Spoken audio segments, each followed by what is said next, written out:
There are moments in life that don't give you a warning, they don't knock, they don't wait for a good time. They simply arrive quietly and without permission, and in that single instant, everything you believed was solid, everything you had carefully built, begins to shift beneath your feet. Savannah Guthrie has spent decades being the steady voice in the room, the one who asks the hard questions, the one who shows up on camera composed and prepared no matter what is happening behind the scenes. Millions of people have watched her through their morning routines, through national crises, through elections and tragedies, and the kind of moments that define entire generations. She was the constant, the familiar face, the voice that made the world's chaos feel somehow a little more manageable, but behind that composure something was quietly unraveling. Not in the way tabloids love to write about, not with scandal or noise, something far more human than that, something that doesn't get the headlines it deserves because it happens in silence. In hospital waiting rooms, in hushed conversations between people who are trying to stay strong for each other, even when they are not sure how much longer they can. Savannah Guthrie faced something that no morning show preparation, no years of journalistic training, no amount of professional discipline could have fully prepared her for. A reality that stripped everything back, that took all the titles and achievements and carefully maintained appearances and quietly asked, but who are you underneath all of that? And the way she answered that question, through the vulnerability, through the honesty, through the kind of courage that doesn't announce itself, says more about who she really is than 20 years of live television ever could. This is not a story about a television anchor. This is a story about a human being standing at the edge of something terrifying and choosing, quietly and without applause, to keep going anyway. To truly understand what Savannah Guthrie went through, you have to first understand who she is when the cameras are off. Who she became long before the title and the morning show and the familiar chair. She was born in Tucson, Arizona in 1971 into a household where education and hard work were not just encouraged, they were simply expected. Her father passed away when she was still a teenager. And that kind of loss arriving that early in a life leaves a particular kind of mark, not always visible, not always spoken about, but load-bearing. It shapes a person's relationship with uncertainty, with grief, with the question of how to keep moving when the ground has disappeared. It seems to have made her someone who carries weight quietly. Someone who learned, young, that falling apart is a luxury life doesn't always offer. She chose law before she chose journalism, and that detail matters more than it might first appear.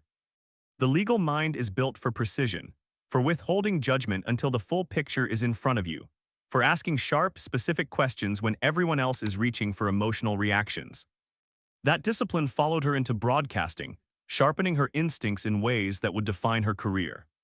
She climbed steadily, patiently, until she arrived at one of the most visible positions in American morning television, the co-anchor of the Today Show on NBC. It sounds like an arrival. And in many ways it was, because the Today Show is not just a program, it is an institution, a piece of daily American life that has stretched across generations. The people who sit in those chairs become, whether they intend to or not, something like family to the viewers who tune in each morning, still half asleep, before their defenses are fully up. There is an intimacy to morning television that no other format quite replicates. You are in someone's kitchen, in their bedroom, in the quiet, unguarded part of their day. That kind of access creates something real. Savannah understood that, she honored it.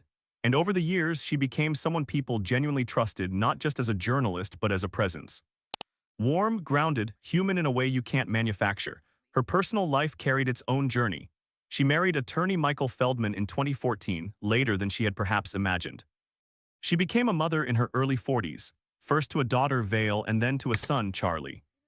By her own admission, the family she had built felt like something she had nearly stopped allowing herself to hope for, and so she held it close.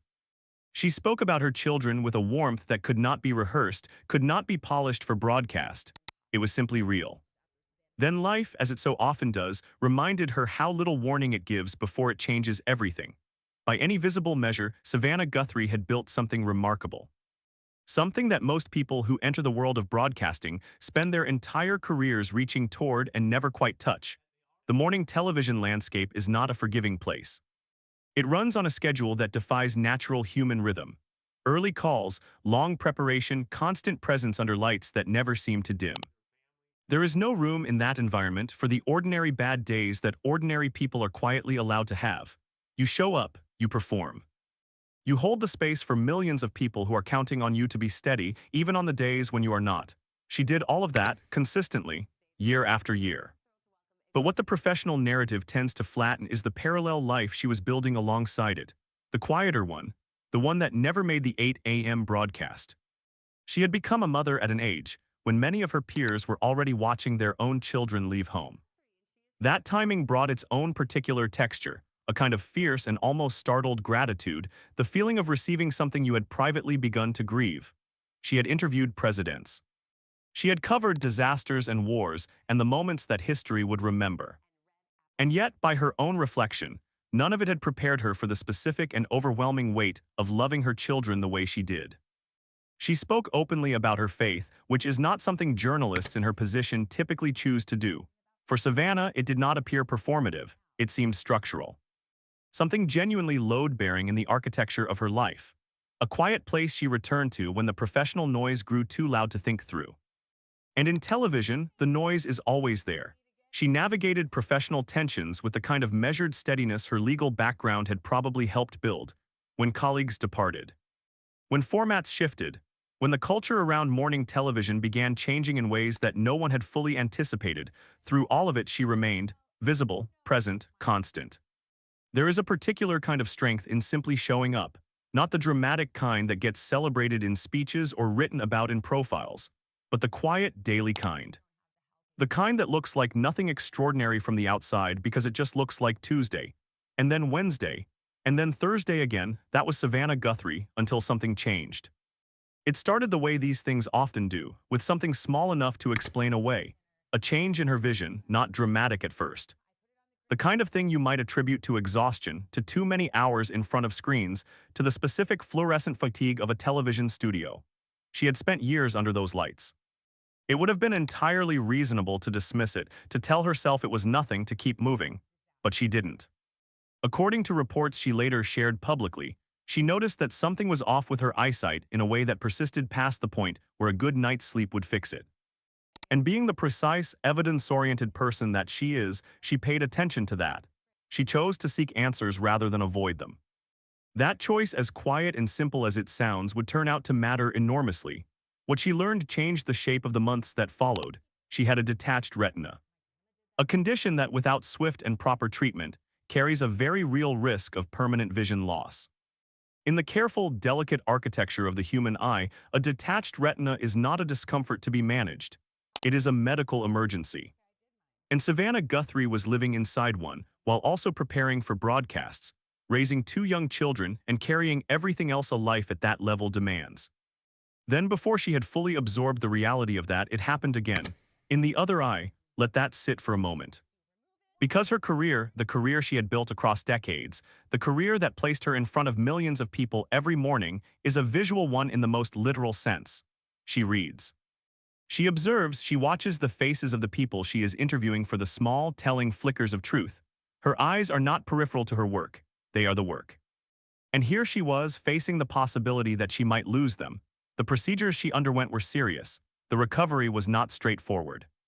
And through much of it, she continued to show up for the broadcast, which tells you something about the particular combination of dedication and quiet stubbornness that defines her. But it also raises a harder, quieter question about what it actually costs a person to keep performing, keep presenting, keep being steady for others, when something genuinely frightening is happening beneath the surface. There is a specific kind of suffering that lives not in the definitive answer, but in the space before it arrives. Savannah knew something was wrong. She knew the procedures had taken place. She understood the risk, but knowing the medical facts of your situation and knowing how that situation will resolve are 2 very different things. And in the distance between them, a person still has to find a way to keep living, to keep being present, to keep being who the people around them need them to be. She kept anchoring the show. She kept doing interviews, she kept arriving. But people who watched closely noticed something they couldn't quite name, not weakness. Savannah Guthrie does not perform weakness, but a kind of depth behind the eyes that had not always been quite so visible, a gravity. As though she were carrying something the broadcast could not fully contain, something just beneath the professional surface, pressing quietly against it. She chose to speak publicly about what was happening. She did not have to. Many public figures facing similar circumstances choose silence, and that choice is entirely understandable. But Savannah chose honesty. Carefully, without drama, she opened a door, and the people who walked through it on the other side were the thousands of viewers who had sat in their own version of that same uncertainty. The ones who had been frightened about their own bodies or someone they loved. The ones who had been in that particular, airless silence of not knowing yet whether the worst thing was going to happen. The response that came back to her was significant. Not because a well-known person being unwell is newsworthy, but because genuine honesty at that level of visibility is rare. When someone in front of millions of people sets the polished version of themselves down for a moment and says simply, "I am scared. And I do not know how this resolves," it reaches something in people that no amount of skilled communication can manufacture.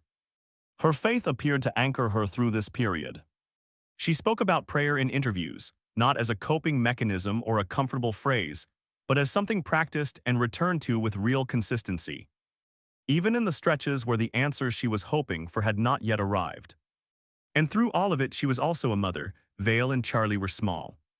They needed her present, not the camera-ready version of present, but the fully human kind, the kind that cannot be prepared or performed. Holding that alongside the medical uncertainty required a depth of emotional stamina that no professional environment can train you for. That kind of stamina comes from somewhere quieter and harder to name. There is something particular and particularly difficult about moving through a private crisis inside a public life. Most people, when they are frightened or unwell or quietly falling apart, have the mercy of invisibility. They can be uncertain. They can be small. They can allow themselves to come undone in spaces where no one is watching, and then find their footing again in private, before the world sees them.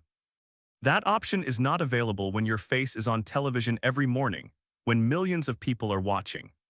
When composure is part of what you have promised to deliver simply by sitting in that chair. Savannah Guthrie had to be visible while she was vulnerable. Had to hold herself steady in a medium that registers every flicker of expression and broadcasts it instantly into living rooms across the country. Had to answer questions, sometimes about herself, sometimes about the world, while carrying something private and unresolved and genuinely frightening in real time with nowhere to set it down. She has spoken about this tension in ways that feel honest rather than curated, because the weight of visibility during a personal crisis is not simply the inconvenience of recognition. It is the deep psychological cost of maintaining a public self, while the private self is in the middle of something that has not yet reached its end. The gap between those two versions of a person is exhausting to hold open, and the longer it goes on, the heavier that gap becomes. What also becomes clear, looking at this period carefully, is that the medical crisis was not the only thing she was navigating at once.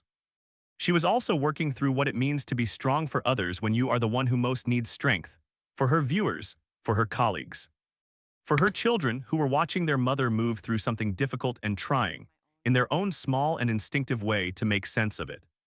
At the same time, the professional landscape around her was not standing still. Her role at Today was evolving.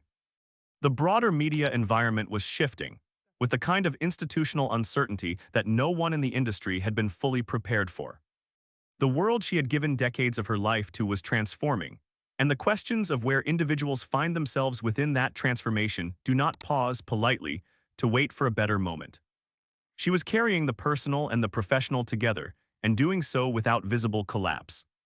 By the time Savannah Guthrie moved through the most acute phase of what had happened to her, something had quietly shifted, not in the catastrophic way she might have feared at the start, but in the softer, deeper way that serious illness tends to rearrange a person's sense of what matters and what doesn't. She spoke about gratitude in a way that did not sound like a talking point, about perspective, not as a practice sentiment prepared for interviews, but as something visceral and earned. Something that came directly from the specific, frightening circumstances she had lived through, rather than from comfort or ease. Her vision, according to reports, was preserved. But the road to that outcome had been long and uncertain, and had required the particular kind of patience that is extraordinarily difficult to practice when what you are waiting to know is whether you will be able to see. And yet the physical resolution of a medical crisis does not automatically resolve what it leaves behind. That part moves more slowly. It tends to arrive in ordinary moments without announcement. Looking at your children in the morning, sitting in a room where the light is enough, noticing something small that before you would have moved past without registering. Questions about the future of her career were present during this period as well. About her position, about what the next chapter would look like, about whether the version of Savannah Guthrie that had existed before all of this would be the same one who came through on the other side. Those questions did not have clean answers. They rarely do. But she appeared, at least in what she chose to share publicly, to have arrived at a kind of quiet peace with that uncertainty. Not because the questions no longer mattered, but because she had recently lived through something that had genuinely reordered her sense of what resolution actually requires. There is a difference between the things that have to be okay and the things that simply have to be carried. Part of what a serious illness teaches, when it does not take everything from you, is how to recognize which is which. What does it mean to be strong? It is a question people ask often, usually about the people who appear unbreakable, who never visibly crack, who hold themselves together so consistently and so completely that, eventually, the performance and the person become indistinguishable from each other. But Savannah Guthrie's story, looked at honestly, suggests something different, something harder to package neatly but more worth sitting with. Real strength, it seems, is not the absence of fear. It is the willingness to keep functioning while fear is fully present. It is the decision, made quietly, made repeatedly, made without anyone watching, to continue showing up even when you are not certain what you are showing up to. Even when the outcome is still unclear. Even when the distance between your public self and your private experience has grown into something genuinely difficult to sustain. She did not pretend that none of it was happening. She did not perform invulnerability. She named what was real carefully and without drama, and she kept moving. That is not a small thing. In the world she inhabits, where the expectation of composure is essentially a job requirement, choosing honesty over performance takes a particular kind of courage. There is something in that choice which reaches far beyond the specifics of her story, because most people watching will never anchor a national morning broadcast. Most people will never face the strange particular pressure of being visibly steady, while a private crisis is unfolding at that scale. But most people will face the experience of being genuinely frightened about something real, of not knowing how a medical situation resolves, of trying to remain present for the people who need them, while something difficult is quietly happening underneath. And in those moments, the professional achievements and the polished surfaces tend to fall away. What remains is a simpler and more honest question: who are you when you are really tested? Not who do you perform being. Who are you actually in the moments when everything that is non-essential has been stripped away? Savannah Guthrie, in the moments that mattered most, was honest. She was present. She was, by all visible evidence, simply herself, and it turned out that was enough. That is a more meaningful thing to say about a person than any number of career achievements or broadcast milestones ever could be. The cameras keep running. The mornings keep arriving. And somewhere in the quiet, ordinary continuity of a life rebuilt on the other side of fear, there is a version of courage that never makes a sound. If this story reached something in you, if it made you think of someone in your own life who carries more than they show, or reminded you of a moment when you had to find a strength you were not sure you had to share that thought in the comments. These conversations matter more than they might seem. They find the people who most need to know they are not alone in what they are carrying. And if you want to see more stories told this way, carefully, honestly, with the depth they actually deserve, consider subscribing. There is more here worth your time.